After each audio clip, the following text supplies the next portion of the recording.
पुरुषोत्तम मास महात्म कथा अध्याय 5।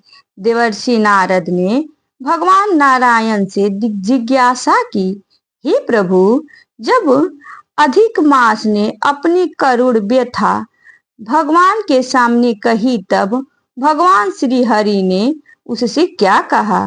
कृपा करके विस्तार से बताइए। भगवान नारायण बोले, हे नारद, ध्यान पूर्वक सुनो। जब अधिक मास अत्यंत दुखी होकर भगवान के चरणों में गिर पड़ा और मूर्छित हो गया, तब भगवान के संकेत से गरुड़ उसे अपने पंखों से हवा करने लगे। कुछ ही क्षणों में अधिक मास को चेतना आई। वह पुनः विलाप करते हुए बोला, हे प्रभु, मेरी रक्षा कीजिए। मैं आपकी शरण में आया हूँ। आप मेरी उपेक्षा क्यों कर रहे हैं? उसकी करुण पुकार सुनकर भगवान विष्णु जी दयालु हो उठे।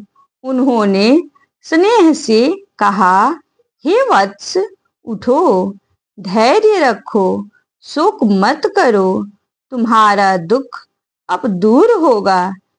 यह कहकर भगवान कुछ क्षण विचार में डूब गए और फिर बोले, हे प्रिय, अब तुम मेरे साथ चलो। मैं तुम्हें उस दिव्य लोक में ले चलता हूँ जहाँ स्वयं भगवान श्री कृष्ण पुरुषोत्तम निवास करते हैं। वहीं तुम्हारा दुख का निवारण करेंगे। इसके बाद भगवान विष्णु जी अधिक मास हाथ पकड़कर उसे गोलोक ले गए।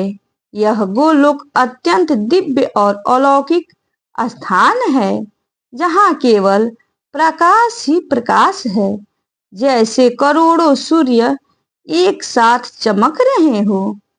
वह लोक सभी लोकों से श्रेष्ठ, नित्य और परम आनंद से परिपूर्ण है। गोलोक का वर्णन करते हुए बताया गया कि वहाँ की भूमि रत्नों से बनी हुई है। चारों ओर अद्भुत प्रकाश और सौंदर्य व्याप्त है।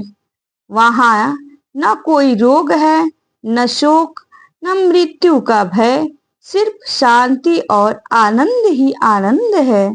उस दिव्य लोक के नीचे वैकुंठ और शिवलोक स्थित है, जहाँ भगवान विष्णु और भगवान शिव अपने अपने भक्तों के साथ निवास करते हैं। गोलोक के भीतर एक अद्भुत ज्योति है, विराजमान है, जो परमानंद का स्रोत है। उसी ज्योति के मध्य में भगवान श्री कृष्ण का दिव्य स्वरूप प्रकट होता है। उनका रूप अत्यंत मनोहर है। श्याम वर्ण, कमल के समान नेत्र, मधुर मुस्कान, हाथ से मुरली पीतांबर धारण किए हुए हैं। वनमाला से सुशोभित उनके मुख की आभा करोड़ों चंद्रमाओं के समान शीतल और आकर्षक है। भगवान श्री कृष्ण वहाँ रास मंडल के मध्य विराजमान है। चारों ओर गोपियां और भक्तगण हैं। वे पर ब्रह्म समस्त सृष्टि के आधार और सभी आनंदों के स्रोत हैं। वे भक्तों पर असीम कृपा करने वाले, निष्पृह, निर्विकार और सर्वशक्तिमान हैं।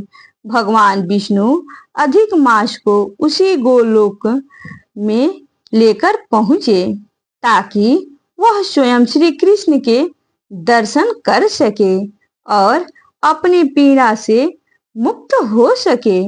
यह दृश्य अत्यंत दिव्य और अद्भुत था। सूत जी कहते हैं, इस प्रकार भगवान नारायण ने यह अद्भुत कथा कहकर कुछ समय के लिए मौन धारण किया।